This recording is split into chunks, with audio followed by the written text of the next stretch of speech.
Adi Schatz, alors aujourd'hui on va cuisiner du brocoli. Bon, commencez pas à râler, la recette est sympa. On va commencer par nettoyer le brocoli et séparer les fleurettes, comme ça. Et ensuite on prend le pédoncule qu'on va peler et couper en tranches d'environ d'un bon centimètre d'épaisseur. Et on va faire cuire le tout à la vapeur. Perso, c'est au Monsieur Cuisine. Je prends le programme vapeur par défaut qui est de 20 minutes à 120 degrés. Ensuite, on va préparer la base aromatique de la tarte. Donc, il nous faut 4 gousses d'ail, des capres, des anchois et un petit peu d'huile d'olive. Les anchois se marient super bien avec le brocoli.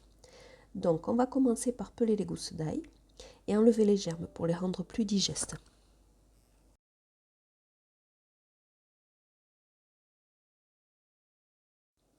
On ajoute ensuite les filets d'anchois.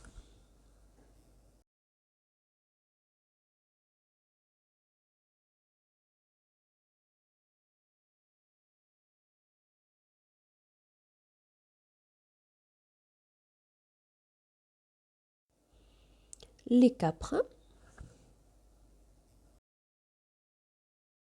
et un filet d'huile d'olive pour que tout se mélange bien et on mixe tout ça. Voilà le résultat. On va réserver ça le temps de préparer le reste. Ensuite, on va émincer un oignon. Donc mon astuce pour ne pas pleurer, puisque chacun a son astuce avec les oignons, je vais les couper en deux comme ceci et je les pèle sous l'eau. Ça évite d'avoir la petite picule transparente qui dégage ce qui fait pleurer. Donc plus qu'à émincer.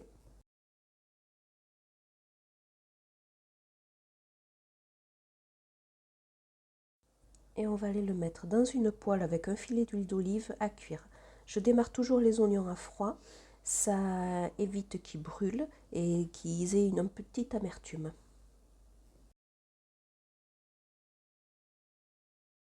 Ensuite, on va préparer l'appareil de la quiche. Donc, il nous faut 3 œufs. Donc, je préfère toujours vérifier qu'ils soient bons, donc je les casse d'abord un par un dans un petit bol avant de les mettre dans le saladier. Et je casse toujours les œufs à plat sur le plan de travail plutôt qu'au bord du bol pour éviter les coquilles. Ensuite, on assaisonne et on bat les œufs. Et on va y incorporer le lait petit à petit, tout en continuant à battre. On vérifie et on rectifie l'assaisonnement si besoin. Là, j'en ai ajouté un peu. Et on réserve.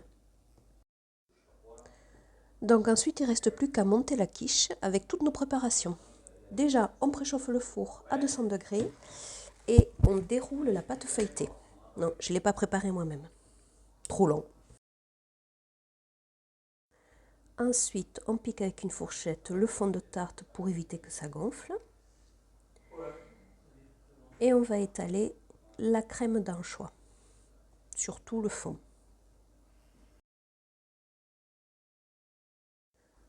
Ensuite, on dépose l'oignon en couche sur toute la surface du fond de tarte, comme ça. On dépose les brocolis par-dessus et plus qu'à recouvrir avec l'appareil au lait et aux œufs.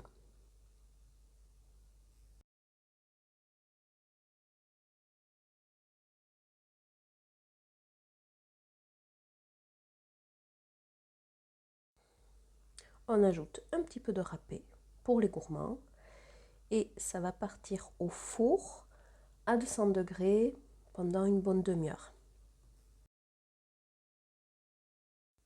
Et voilà le résultat. Alors testez la recette, régalez-vous et à bientôt.